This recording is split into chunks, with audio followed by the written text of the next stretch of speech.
ಕರ್ನಾಟಕದ ಇತಿಹಾಸದಲ್ಲಿ ಹೊಳೆಯುವ ಒಂದು ವಿರಳ ಅಧ್ಯಾಯ ಹೊಯ್ಸಳರ ಕಾಲ. ಈ ಸಾಮ್ರಾಜ್ಯ ಮಾತ್ರ ರಾಜಕೀಯ ಶಕ್ತಿಯಿಂದಲ್ಲ, ಶಿಲ್ಪದ ವೈಭವದಿಂದ ಜಗತ್ತಿನಲ್ಲಿ ವಿಶಿಷ್ಟ ಸ್ಥಾನ ಪಡೆದಿತ್ತು. ಹೊರೆಯೂರಿನ ಅರಣ್ಯದಲ್ಲಿ ಶಿಲೆಗಳನ್ನು ಚೆಲ್ಲಾಡುತ್ತಿದ್ದ ಬಾಲಶಿಲ್ಪಿ ಮಧುಕರ್ ತನ್ನ ಪ್ರತಿಭೆಯಿಂದ ಕೇವಲ 10 ವರ್ಷಗಳಲ್ಲಿ ರಾಜಮನೆತನದ ಗಮನ ಸೆಳೆದ.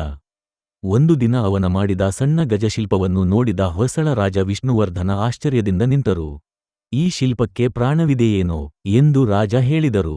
ಇದರಿಂದ ಮಧುಕರ್ಗೆ ಹೊಸ ಕಾರ್ಯ, ಬೆಳೂರಿನ ಚನ್ನಕೇಶವ ದೇವಾಲಯದ ಶಿಲ್ಪ ತಯಾರಿಕೆಯಲ್ಲಿ ಭಾಗವಹಿಸುವುದು.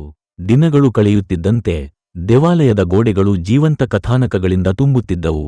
ರಾಮಾಯಣ, ಮಹಾಭಾರತ, ನಾಟ್ಯ, ಸಂಗೀತ, ಕುದುರೆ ಓಟ, ಯೋಧರ ಹೋರಾಟ. ಪ್ರತಿಯೊಂದು ಶಿಲ್ಪವೂ ಕಲ್ಲಿನಲ್ಲಿ ಬರೆದ ಕಾವ್ಯವೇ. ಒಂದು ಸಂಜೆ ಮಧುಕರ್ ತನ್ನ ಶಿಷ್ಯರಿಗೆ ಹೇಳಿದ, ಶಿಲ್ಪ ಎಂದರೆ ಕಲ್ಲಲ, ಅದು ಭಾವನೆ. ನಾವು ಹೊಡೆದ್ಕ ಹೊಡೆತದಲ್ಲಿ ಕಾಲ ಈಗಲೂ ಬದುಕಿದೆ. ಆದರೆ ಶತ್ರು ಸಾಮ್ರಾಜ್ಯವರು ಹೊಯ್ಸಳರ ಶಾಂತಿಯನ್ನೇ ವ್ಯತ್ಯಾಸಗೊಳಿಸಲು ಯತ್ನಿಸಿದರು.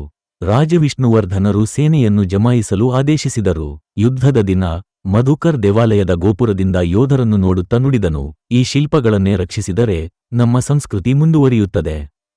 ಹೊಯ್ಸಳರ ಸೇನೆ ಧೈರ್ಯದಿಂದ ಹೋರಾಡಿ ಜಯವನ್ನು ಗಳಿಸಿತು. ದೇವಾಲಯವು ಉಳಿಯಿತು. ವರ್ಷಗಳ ನಂತರ ಮಧುಕರ್ ವಯಸ್ಸಾಗಿದ್ದಾಗ ದೇವಾಲಯಕ್ಕೆ ಬಂದ ಒಬ್ಬ ಬಾಲಕ ಕೇಳಿದ, ತಾತ, ಈ ಶಿಲ್ಪಗಳು ಹೇಗೆ ಇಷ್ಟು ಸುಂದರ? ಮಧುಕರ್ ನಗುತ್ತಾ ಹೇಳಿದ, ಇವು ಶಿಲೆಗಳಲ್ಲ ಮಗು, ಇವು ಹೊಯ್ಸಳರ ಹೃದಯದ ನಾಡಿ.